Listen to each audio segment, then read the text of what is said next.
He was just a stray dog outside a forgotten house. She was just a girl taken away too soon.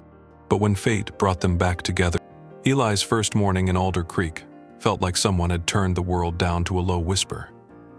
The town was too quiet for a 12-year-old used to the hum of buses, the clatter of apartment doors, and his mom's music playing from the kitchen, even when she wasn't home. But his mother was gone now, and the city didn't feel like it had space left for him.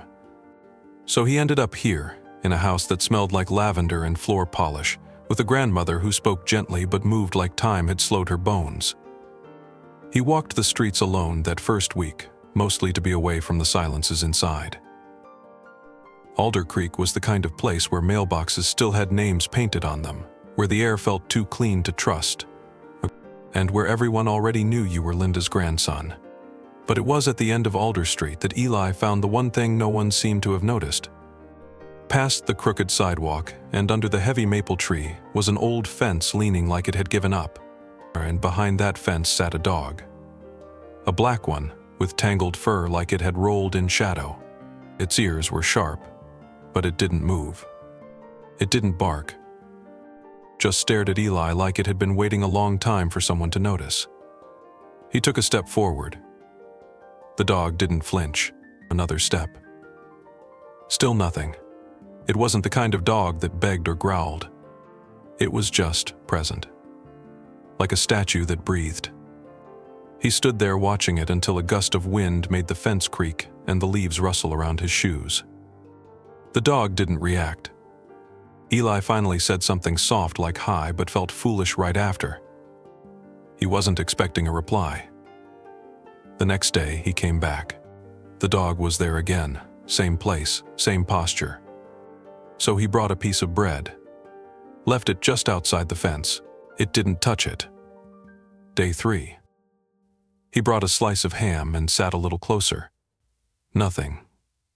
No movement, no sound, but its eyes tracked him. He named it Cole that day, because it reminded him of the fireplace back home that his mom never figured out how to light. Dark, quiet, and waiting. He started telling Cole little things. About how school was weird, how his room still didn't feel like his, and how he missed hearing his mom's key turn in the lock. Cole didn't answer. But he also didn't leave. That became their routine. A kind of quiet companionship with no strings, no explanations. Just Eli, a crumbling fence, and a dog who didn't belong to anyone. One evening, he asked a man watering his flowers across the street, "Do you know that dog over there?" The man barely looked up. "Been sitting there years now, since before you moved in. Think it used to live at number 12. No one goes near that place anymore." Eli turned and looked at the house behind Cole. Number 12. The curtains were gone, windows dirty, and a mailbox half-hinged. It didn't look like a home, just a shell. "Who lived there?" Eli asked. The man shrugged. "Family left after their girl disappeared. Long time ago. Tragic. House has been like that ever since." He didn't say more. People in Alder Creek had a habit of dropping the heaviest sentences like pebbles in water, no splash, no echo. That night, Eli couldn't sleep. His mind kept returning to Cole sitting in front of a house that once had a child and now had no one. The next morning, he wrote a note. Just a simple question on lined notebook paper. He folded it in half and taped it to the Tupperware lid that held the food he left for Cole. It read, "Are you waiting for someone?" He didn't expect a reply. But part of him, the quiet part that had stopped believing in good things, hoped the answer was yes. The note was gone. When Eli returned the next morning, the Tupperware was empty and the piece of lined paper he had taped down with care was no longer there. Cole sat in the same spot, still silent, still unmoving. But Eli noticed something different in the way the dog blinked, slow and steady, like a sigh. He sat down on the curb across from the fence and stared back, not saying anything. Words felt too loud next to Cole. This time he didn't bring food. Just his presence. That became the new pattern. Each morning before school and each afternoon after, Eli would walk the cracked pavement of Alder Street, cross beneath the crooked branches of the maple tree, and sit. Some days he brought a book and read aloud. Other days he just watched the sky shift through clouds. Cole never came closer, but he also never left. He was always there, like a shadow that remembered how to wait. By the second week, Eli began talking more freely. He told Cole about the math teacher who didn't smile, about the boy in class who called him City Ghost, about the way his grandmother always made oatmeal that tasted like damp socks but still hugged him afterward. Cole listened the way no one else did. One day Ellie asked quietly, "Did someone used to read to you too?" Cole's eyes narrowed slightly, as if the question brushed against something ancient inside him. Still no sound, still no movement. But the air between them seemed to hum. He began to wonder if Cole remembered the girl who once lived in house number 12. Maybe they had sat in this same spot together. Maybe she had told him secrets or shared sandwiches or tied a ribbon around his neck. One afternoon, Eli asked his grandmother about the house. She was folding towels and paused, her hands going still. "That's the Tanners' old place," she said finally. Anna was their daughter. Sweet girl. Vanished when she was 7. They looked everywhere. Never found out what happened.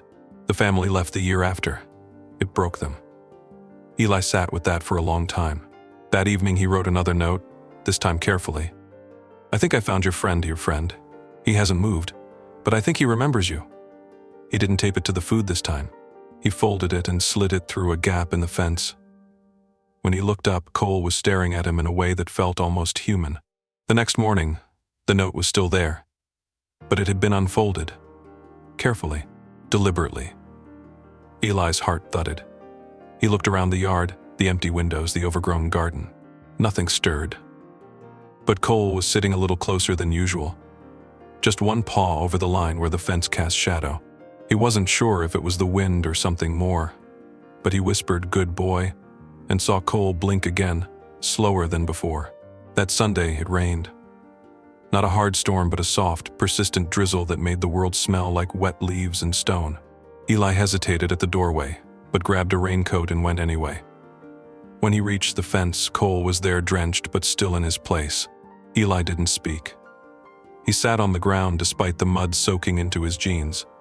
He took out his notebook and tore off a page, wrote one word, "Stay," folded it, slid it under the same fence post. Cole didn't move.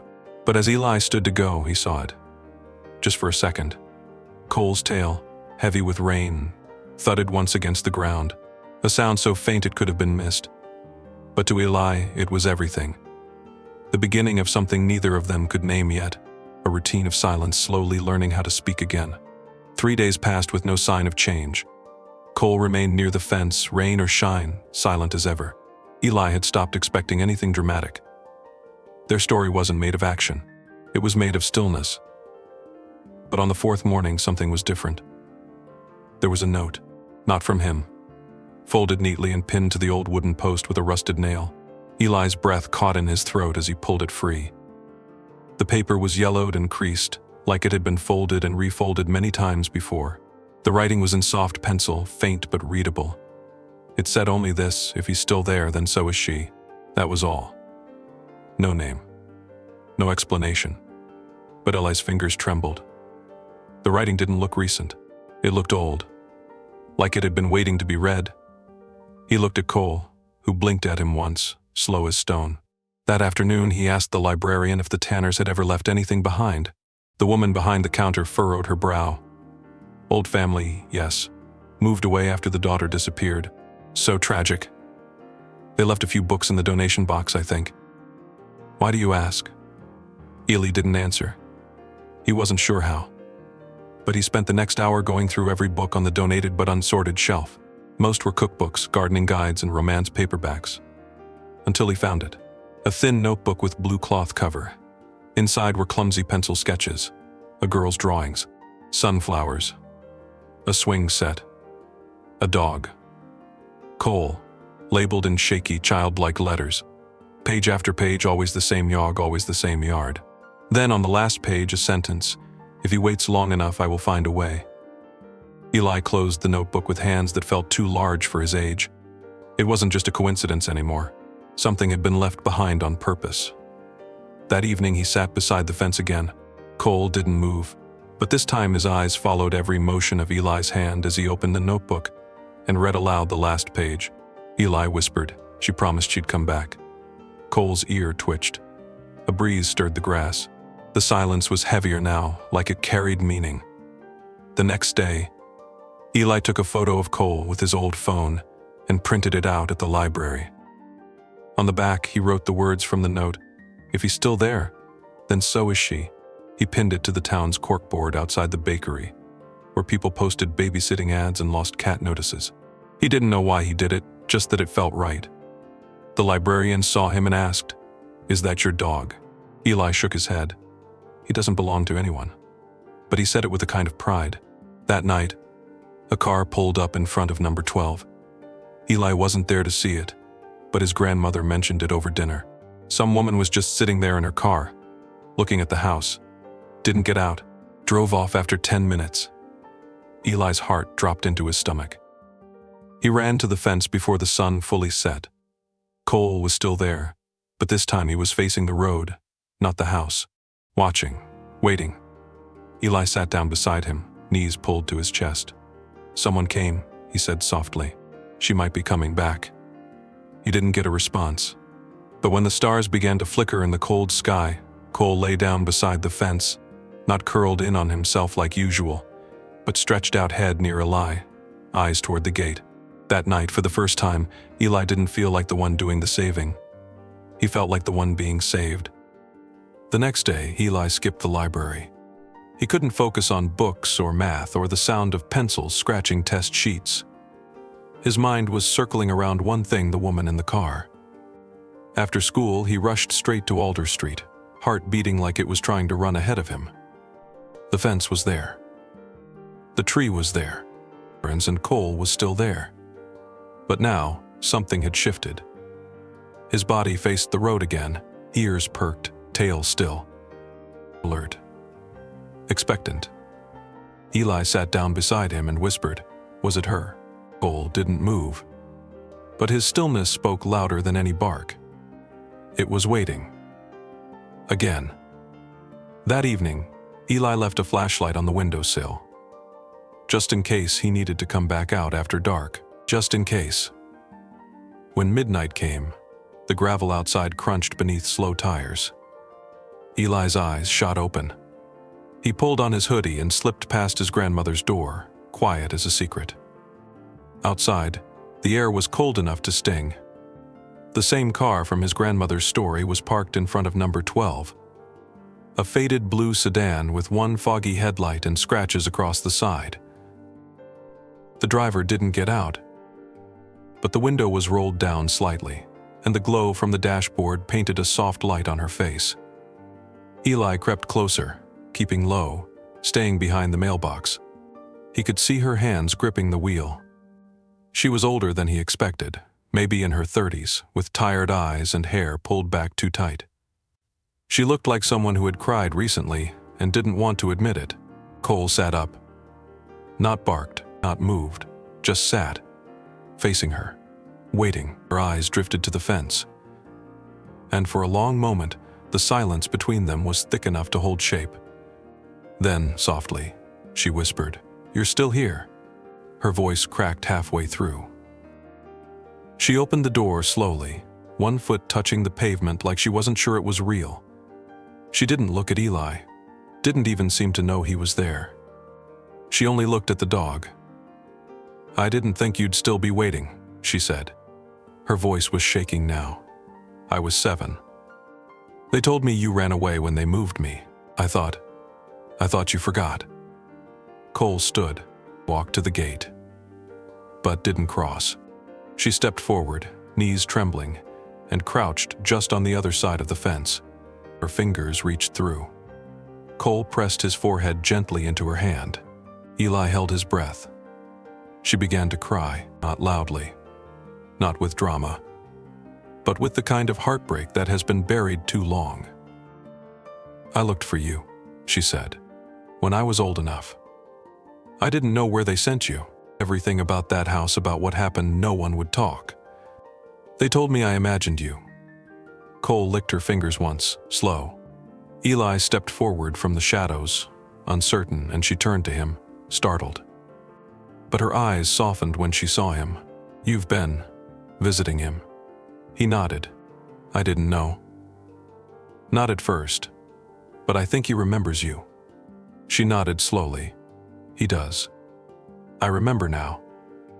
We used to sit right here. I'd tell him things I was too scared to tell anyone else. He kept my secrets, even the bad ones." They both sat down, Cole between them. The woman whispered, "My name's Anna." Eli felt his heart jump. She looked older than he imagined, but now he saw the girl she used to be, the outline of a memory still flickering in her eyes. "I'm Eli." Anna looked at him for a long time, then reached into her coat pocket and pulled out something small, a brass tag. Worn, scratched, but still legible. She placed it gently into Eli's palm. It read, "If you found me, someone still believes I matter." Eli looked at her, at Cole. And for the first time, the silence didn't feel like something broken. It felt whole, complete. A circle finally closed. When they stood to leave, Cole followed Anna without hesitation. Eli watched them walk down the street, girl and dog, not quite strangers, not quite whole yet either, but together. As they disappeared around the corner, he didn't feel abandoned. He felt part of something that had waited a long time to be remembered. Anna didn't leave town. She stayed in the motel near the gas station, room 12, because of course it had to be 12. She said she needed time to think, to remember, to try and stitch the torn parts of her life back together. Eli visited after school every other day. He brought pastries from the bakery and old stories from the library. Hero, she called him Hero now. Not Cole followed Anna everywhere. Except one place, the house. Number 12. The gate stayed closed, the lawn stayed wild, and Hero never looked that way. No matter how close they passed, his ears folded back and his pace quickened. Eli noticed but didn't ask. Until one Thursday when Anna stopped beside the fence and stared at the rusted mailbox for what felt like forever. "I left something inside," she said. "Back then.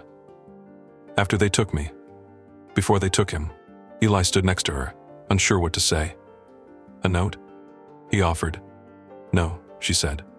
"A voice recording. My dad bought me a toy that could talk. I recorded a message for Hero on it. I remember hiding it in the crawl space under the porch." Hero stood back, stiff and unblinking. "Maybe it's still there," Eli whispered. Anna gave a small nod, but didn't move. "I can't go in alone," she said. "Not yet." Eli didn't hesitate. "I'll go." The key was long gone, but the side door had a broken latch. They didn't even need to push hard. The smell of old dust and wallpaper glue hit them first. The inside was quiet but not peaceful. It was the kind of quiet that felt held in the walls. Hero stayed outside the doorway, unmoving, his eyes sharp with tension. Eli crouched low and crawled under the porch. It was darker than he expected. Spiderwebs touched his cheeks. After a few moments of searching, he saw something, a plastic toy, pink and silver, wedged behind a loose plank. He pulled it out and scrambled back into the light. Anna's hands trembled as she took it. She pressed the tiny play button. The voice that emerged was high and soft. "Don't be scared. I'll come back. You're my brave boy, Hero. Wait for me. Just wait." Her knees buckled and Ali caught her arm.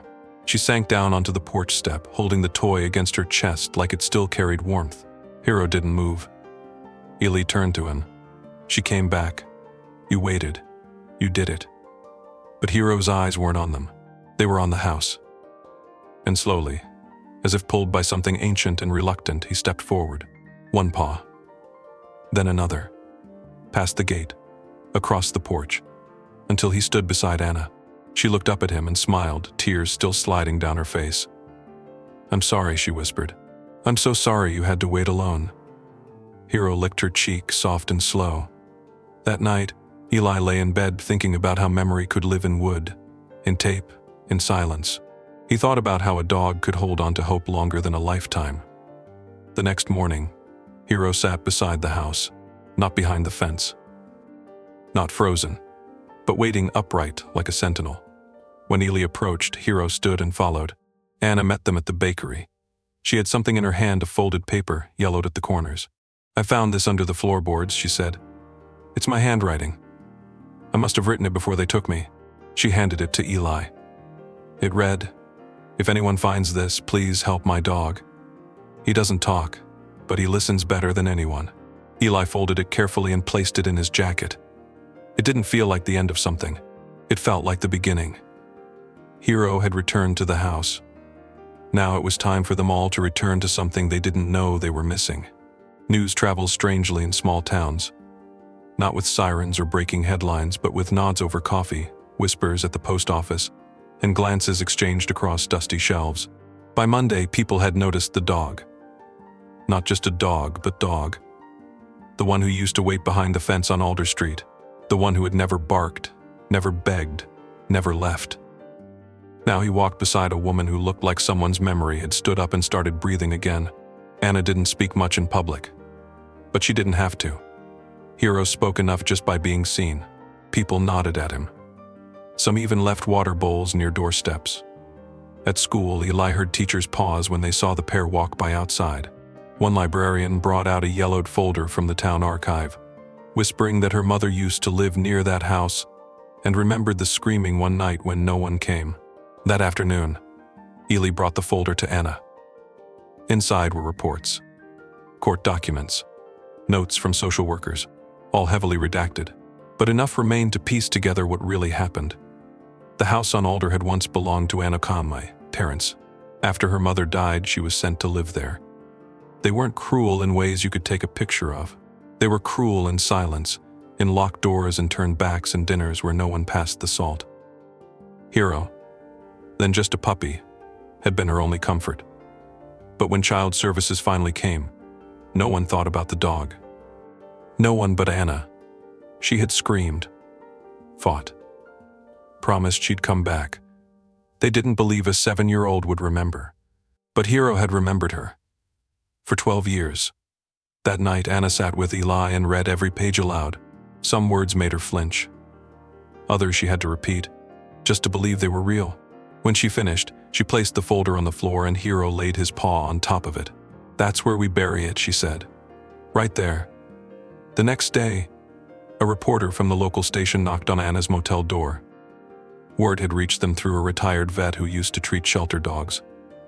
They wanted to feature Hero on a small-town segment called Everyday Miracles. Anna hesitated, but Ely said, "You don't have to tell everything. Just the part where he waited." "That's enough," she agreed. The segment aired on Friday night. Hero sat calmly by her side while she told a shortened version of the truth. Just enough to explain why a dog waited so long, why some bonds don't fade. That weekend, something remarkable happened. Letters arrived. Dozens of them.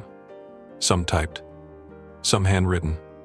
All from people who had once been separated from siblings, from pets, from homes they didn't want to remember. They all said the same thing in different words. "I thought I was alone." Until now. Anna kept the letters in a shoebox. Hero sniffed each one like it was a scent he was meant to carry. One letter had a photo inside. A boy and a dog. The boy looked just like Eli. The dog was clearly not Hero, but his eyes had the same quiet depth. On the back it read, "He waited too. Until I came back from war." 4 years. Ely stared at that photo longer than any book he had ever read. That Sunday, Anna stood on the steps of number 12. She didn't knock, didn't open the door, just stood. Hero beside her, Eli behind. Then she tied a ribbon around the gate, yellow, the color of waiting, and walked away. From that moment on, no one else entered the house. But the yard was never empty. People came, not with flashlights or questions, but with stories. About dogs who waited. About promises remembered.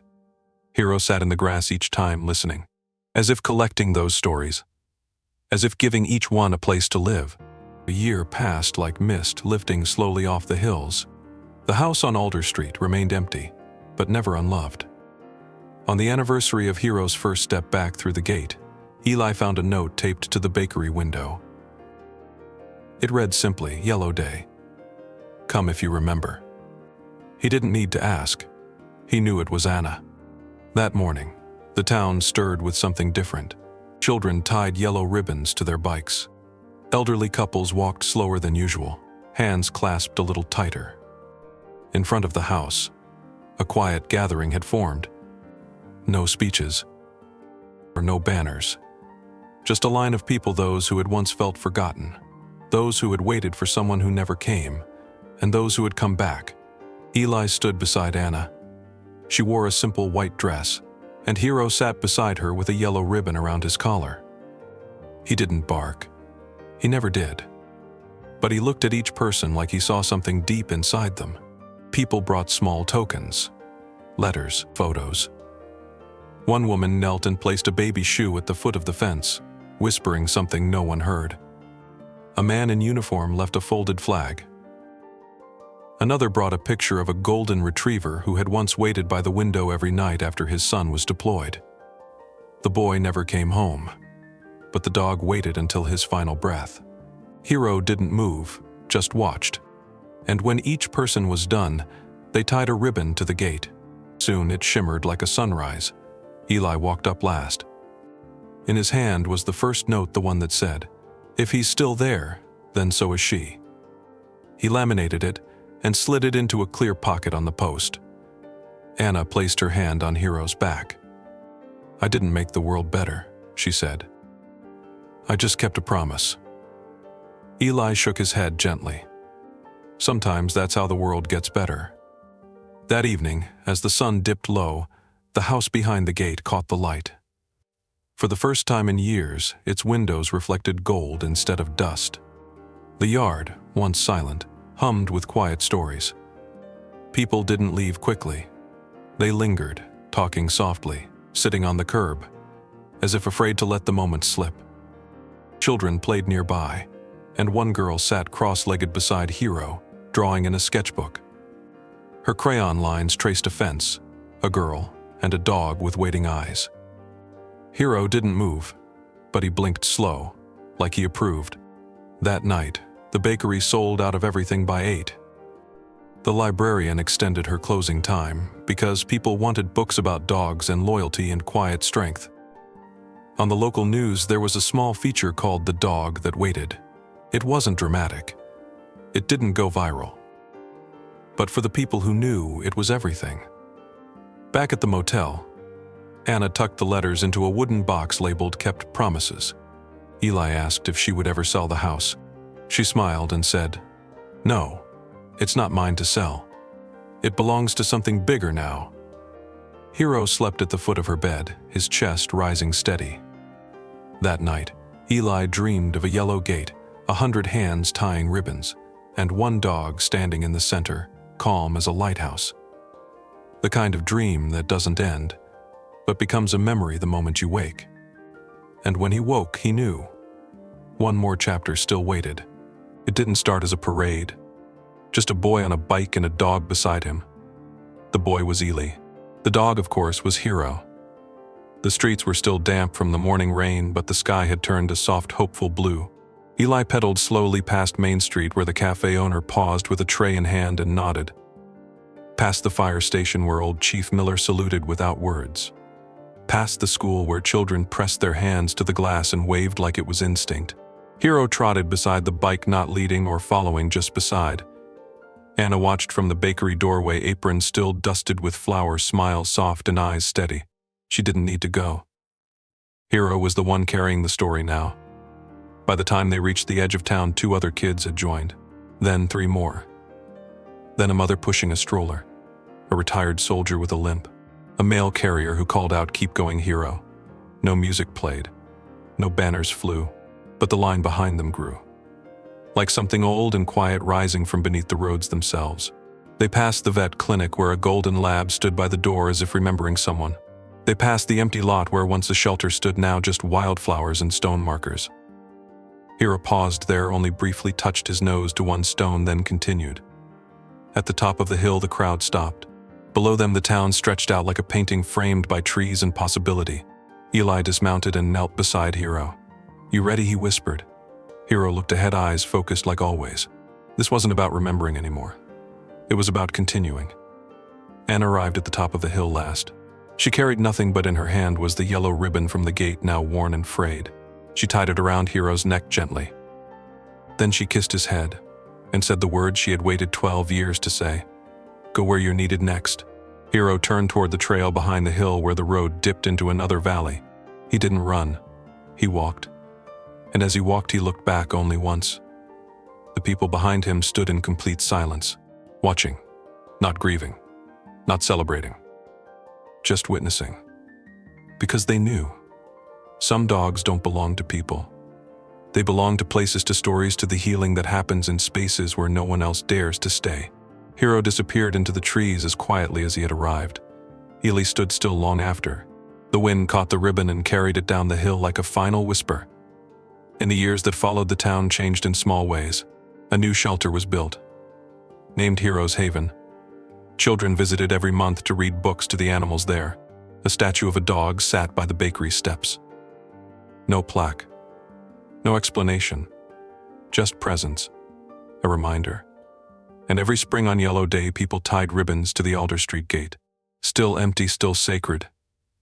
No one saw Hero again. But sometimes people swore they heard a soft breath behind them at moments when they needed strength the most. A girl passing a test she thought she'd fail. A man walking away from a bottle. A child brave enough to speak truth. That's how legends live. Not in noise. Not in fame. But in the silent spaces between heartbeat and hope. And in one small town where a dog once waited, Hero became more than a name.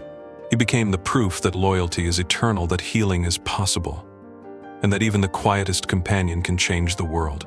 Sometimes the world doesn't need more noise. It needs someone who waits, who watches, who believes even when no one else does. Hero never spoke a word, but he taught a town how to remember, how to forgive, and how to begin again. Not with fanfare, not with fame, but with quiet footsteps and unwavering eyes. And maybe that's what being a hero truly means.